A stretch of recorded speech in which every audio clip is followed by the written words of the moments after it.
জীবনের প্রকৃত সুখ কি? বুদ্ধ নৈতিক গল্প।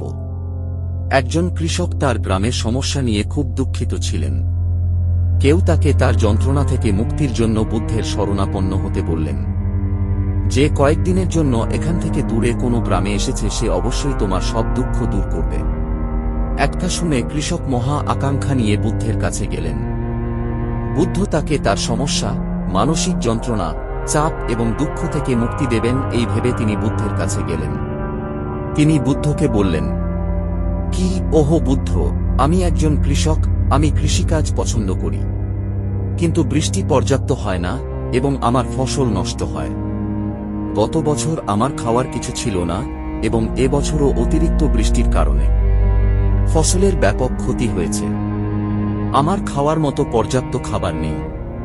কৃষক বলল, আমি বিবাহিত, আমার স্ত্রী আমার যত্ন নেয়, আমি তাকে ভালোবাসি, আমি করি, কিন্তু মাঝে মাঝে সে আমাকে খুব কষ্ট দেয় এবং বাড়িতে অনেক উত্তেজনা থাকে, যা আমার মনে হয় সে আমার জীবনে না এলে ভালো হতো। আমারও দুটি সন্তান আছে, মাঝে মাঝে আমার সন্তানরাও আমাকে অসম্মান করে, অবাধ্য হয়, আমার নির্দেশ পালন করে না। কৃষক অবিরাম বুদ্ধকে তার দুঃখজনক জীবনের কথা বলে চলেছেন। বুদ্ধ সেই অসুখী কৃষকের সমস্যার কথা মনোযোগ দিয়ে শুনলেন। জীবনের সব সমস্যা বলার পর তিনি যখন স্বস্তি বোধ করলেন, তখন তিনি চুপ হয়ে গেলেন। এখন তার আর কোনো সমস্যা বলার বাকি ছিল না। এখন সে চুপচাপ বসে আছে, বুদ্ধের দিকে তাকিয়েছিল এবং তার সমস্যার সমাধান পেতে বুদ্ধের উত্তরের অপেক্ষায় ছিল। কৃষক আবার বলল, হে বুদ্ধ, আমি আশ্রয়ের জন্য এসেছি, আমার জীবনের এই সমস্যার সমাধান করুন। বুদ্ধ বললেন, আমি তোমাকে সাহায্য করতে পারব না। চাষি অবাক হয়ে বলল, আরে সবাই কি বলছো? বলা হয় তুমি সবার দুঃখ দূর করো, তাই তুমি কি সমস্যার সমাধান করবে না? এজন্য আমি একজন গরিব কৃষক। বুদ্ধ বলেছেন, প্রত্যেকের জীবনে অসুবিধা আসে, দুঃখ কষ্ট থাকাটাই স্বাভাবিক। পরিস্থিতি প্রায়শই একজন ব্যক্তির জীবনে তার কর্ম অনুসারে পরিবর্তিত হয়, যা সুখ, দুঃখ, হতাশা ও রাগ নিয়ে আসে। নতুন শূন্যপদের সৃষ্টি, পুরনো সম্পর্কের অবনতি, সম্পর্কের মাধুর্য এবং তিক্ততা সব স্বাভাবিক। এটা জীবনের অংশ এবং এটাই জীবনের সারমর্ম। বাস্তবতা হল আমাদের সকলের জীবনেই ৮৩ ধরনের অসুবিধা আছে। আপনি এবং আমি এর সমাধান করতে পারি না, কেউ পারে না। জীবন এবং জীবনে গড়ে ওঠা সম্পর্ক স্থিতিশীল নয়, একদিন আত্মীয়রাও চলে যাবে এবং জীবনও শেষ হয়ে যাবে। কিন্তু এই সমস্যাগুলো আজ আপনার জীবনে যেমন আছে এবং আগামীকাল অন্য কারো জীবনেও তেমনই থাকবে। এতে কৃষক তার নিয়ন্ত্রণ হারিয়ে ফেলে এবং ক্রুদ্ধ হয়ে বুদ্ধকে উচ্চস্বরে বলে যে, সবাই বলে যে আপনি একজন মহাত্মা, একজন পরিপূর্ণ মানুষ, একজন আলোকিত একজন ব্যক্তি হতে হবে। আপনি আমাকে সাহায্য করবেন এই বিশ্বাস নিয়ে আমি এখানে এসেছি। আমার সমস্যার সমাধান না করতে পারলে আমি এখানে আসি। এটা বৃথা ছিল। সবাই মিথ্যা বলে যে তারা সমস্যার সমাধান করে। আমরা করি। আপনি আমার একটি সমস্যাও সমাধান করেননি।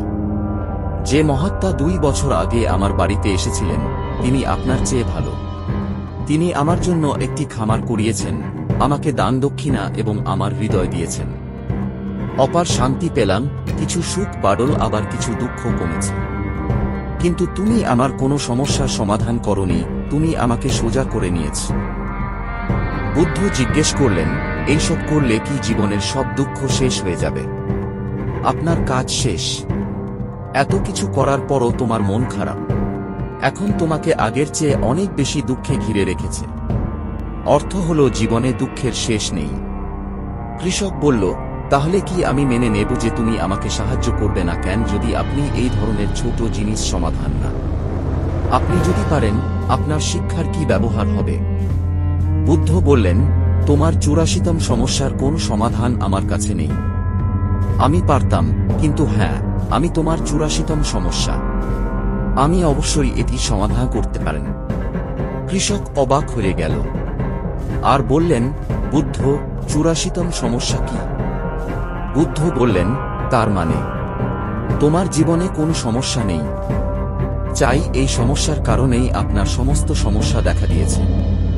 বাস্তবতা মেনে নিলেই জীবনে সমস্যা বিদ্যমান এবং সমস্যাগুলি জীবনের অংশ। আপনি সমস্যায় বিভ্রান্ত হতে পারবে না। আপনি জীবনের সমস্যা দ্বারা বিভ্রান্ত হয় কারণ আপনি মনে করেন আপনি পৃথিবীর সবচেয়ে অসুখী মানুষ হয়। যদিও সত্য হল প্রত্যেকের নিজস্ব দুঃখ আছে, এটা আরও অনুভূত হয়। কিন্তু যেদিন এটা বুঝবে মনে হবে আমি যা বলি তা অন্য মানুষের তুলনায় খুবই কম, সেদিন থেকে কোন দুঃখ তোমাকে প্রভাবিত করতে পারবে না।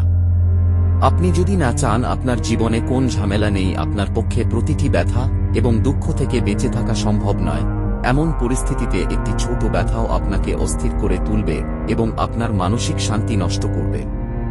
যদি সমস্যাগুলি আপনার জীবন থেকে সম্পূর্ণভাবে দূরে চলে যায়, আপনি যদি প্রতিদিন প্রতিটি মুহূর্তে দুঃখ এবং অসুবিধা ছাড়া জীবনযাপন করতে পান, তবে আপনি এভাবে বেশি দিন বাঁচতে পারবেন না। খুঁজে পাবে এমন একটি সময় আসবে যখন আপনি প্রতিদিন একই জীবনযাপন করবেন। জীবনযাপনে সম্পূর্ণ বিরক্ত এবং বিরক্ত হবেন, কারণ জীবনে যে কোনো কিছুর বাড়াবাড়ি জীবনের জন্য ভয়ানক সমস্যা তৈরি করে। আরামদায়ক জীবনযাপন করে আপনি মন এবং শরীর উভয়ই ভালো অনুভব করেন। পঙ্গু হয়ে যাবে, তাহলে এমন জীবন দিয়ে কি লাভ যা পড়ে নরকের মতো জীবন যাপন করতে বাধ্য করবেন। ঠিক যেমন খাবার খাওয়ার আসল আনন্দ তখনই পাওয়া যায়, পানি পানের আসল আনন্দ তখনই পাওয়া যায় যখন আপনি খুব ক্ষুধার্ত থাকেন, যখন খুব পিপাসা লাগে। একইভাবে জীবনের সব দুঃখ এবং অসুবিধার সম্মুখীন হলেই সুখ উপভোগ করা যায়। তাই জীবনে সুখ দুঃখ বিভিন্ন রূপে আসে।